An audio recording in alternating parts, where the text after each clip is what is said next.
नमस्कार। मैं राकेश परिहार। कृष्ण पंकज की एक लाइन है, वो आपके सामने मैं कहना चाहता हूँ। जो थे साहूकार, जो थे साहूकार वही अब चोर दिखाई देते हैं। चाटुकार ही चाटुकार सब और दिखाई देते हैं। पहले तो नेताजी बोले हम करुणा की मूरत हैं। पहले तो नेताजी बोले हम करुणा की मूरत हैं। सत्ता में क्या आए आदमखोर दिखाई देते हैं। ये बात मैं क्यों कह रहा हूं? ये बात इसलिए कह रहा हूं कि आज के ये परिदृश्य में, आज के संदर्भ में एकदम परफेक्ट बैठती है। मैं कुछ अंग्रेजी शब्दों को भी प्रयोग कर रहा हूं बीच बीच में, क्योंकि हमारी आम बोलचाल की भाषा हो गई है। लेकिन मैं ये बात इसलिए कह रहा हूं कि जो आंकड़े आज आपके सामने प्रस्तुत करूंगा बहुत ही भयावह है।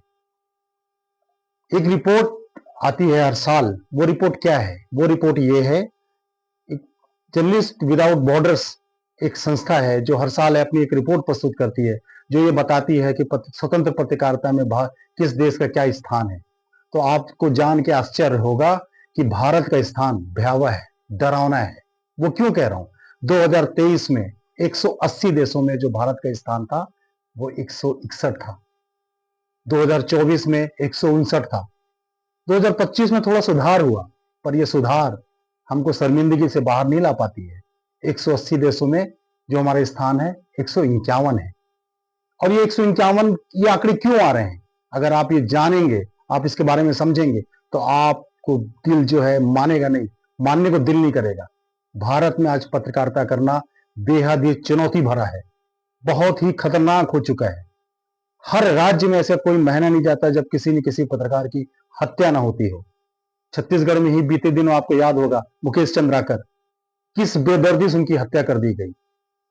और मैं आपके सामने आंकड़े प्रस्तुत करूंगा। ये आंकड़े जो समाचार पत्रों में छपे हैं, जो अलग अलग हमारे संगठन है, अखिल भारतीय पत्रकार शिक्षा समिति, उन्होंने अलग अलग राज्यों से जो आंकड़े इकट्ठे किए हैं, ये उसके आधार पर मैं कह रहा हूं। मैं ये नहीं कह रहा हूं कि ये आंकड़े फाइनल आंकड़े हैं, हो सकता है इससे आंकड़े बहुत ज्यादा हों।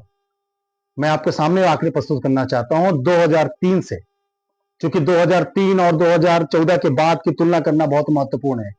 क्योंकि इन दो हमेशा आज के डेट पे तुलना ही करते हैं कि पिछली सरकारों ने क्या किया, इस सरकार क्या कर रही है, तो इसलिए ये तुलना करना जरूरी है। मैं किसी सरकार को जस्टिफाई करने की कोशिश नहीं करता। मैं किसी सरकार को जस्टिफाई नहीं कर रहा हूं कि ये सरकार ठीक थी, ये सरकार खराब है। लेकिन आंकड़े से आप खुद निर्णय लीजिएगा कि पत्रकारिता करना कितना जोखिम भरा हो गया है।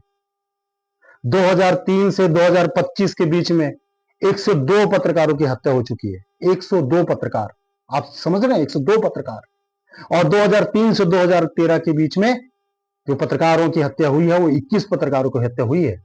मैं एक बार फिर आपसे कहना चाहता हूं कि मैं किसी सरकार को सही या किसी सरकार को गलत नहीं कह रहा हूं, लेकिन आंकड़ों को प्रस्तुत करना बेहद ही जरूरी है, कि अगर आंकड़े प्रस्तुत नहीं करेंगे तो आप उसके बारे में निर्णय सही तरीके से नहीं ले पाएंगे।